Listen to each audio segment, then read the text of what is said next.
Magkakaroon ng masamang epekto yung Dengvaxia. But I am very, very, very sorry.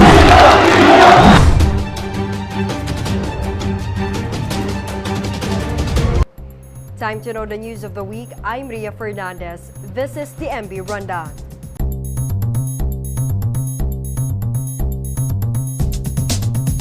President Duterte ordered the police and barangay captains to take loitering minors into custody.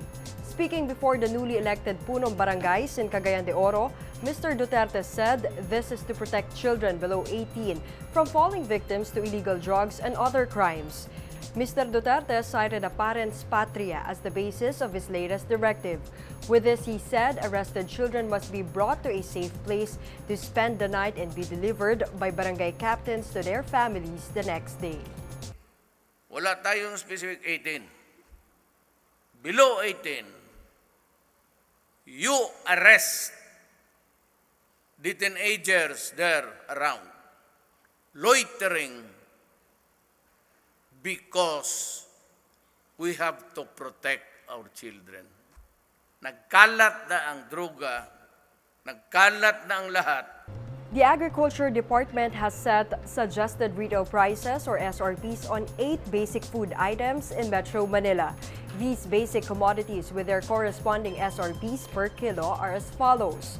Regular milled rice at 39 pesos, bangus at 150 pesos, tilapia at 100 pesos, galunggong at 140 pesos, red onion at 95 pesos, white onion at 75 pesos, imported garlic at 70 pesos, and local garlic at 120 pesos. DA says costs of basic goods in other areas will also be regulated soon. This is to prevent a further price hike because of tax reform law. Meanwhile, big-time price rollback in petroleum products has welcomed motorists this week. Pump rate of gasoline decreases by 1.15 pesos per liter, diesel by 90 centavos, and kerosene by 85 centavos effective last Tuesday. This as oil prices plunge in the international market. Manila Bulletin's tech expert Art Samaniego Jr. warns the public about joining the bandwagon in using a certain photo app. Here's why. A new mobile phone app has gotten some netizens hooked and frenzied. This as it transforms a person's look into a number of fair-skinned Chinese characters. Fun, tas nakakatuwa kasi nag-iiba yung itsura mo. But Manila Bulletin's tech news editor Art Samaniego Jr. tells the public to think twice in using such app. Samaniego says the app puts users' privacy at risk as it seeks unnecessary access to location, photo gallery, text messages, and phone calls.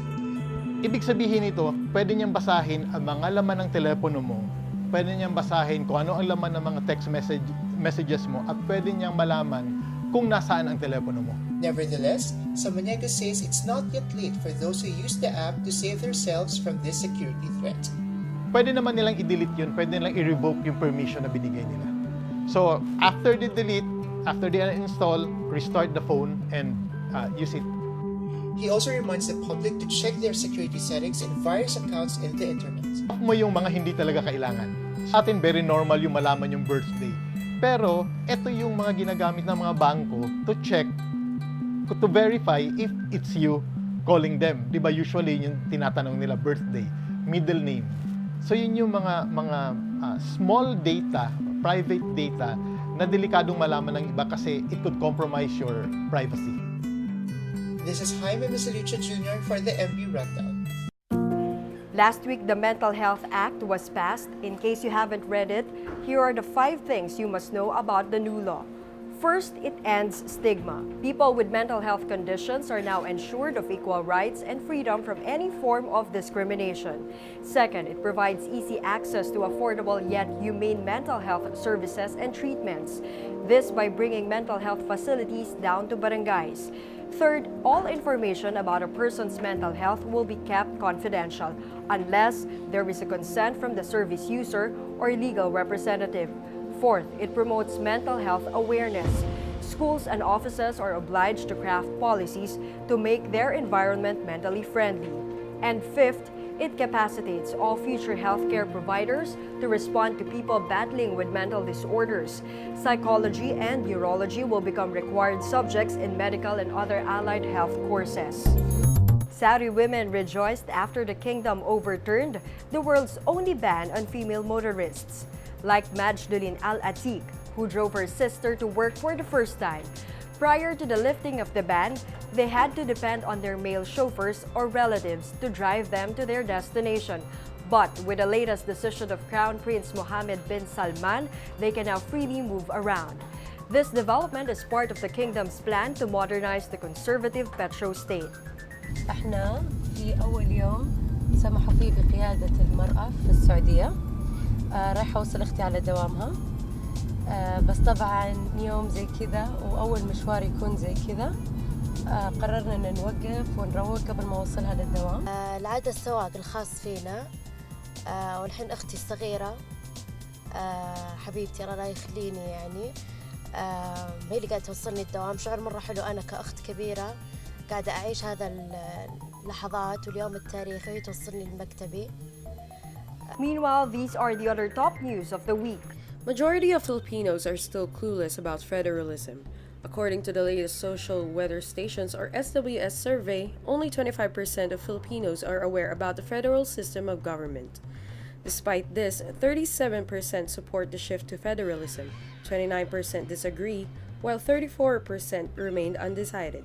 South Korea eliminated defending champion Germany from the World Cup 2-0. This helped Mexico to advance to the round of 16 with Sweden. However, South Korea didn't make it as well to the next round despite the victory. Members and supporters of the LGBTQIA+ community gear up for the annual Pride March tomorrow. Thousands are expected to join the celebration at Marikina Sports Center.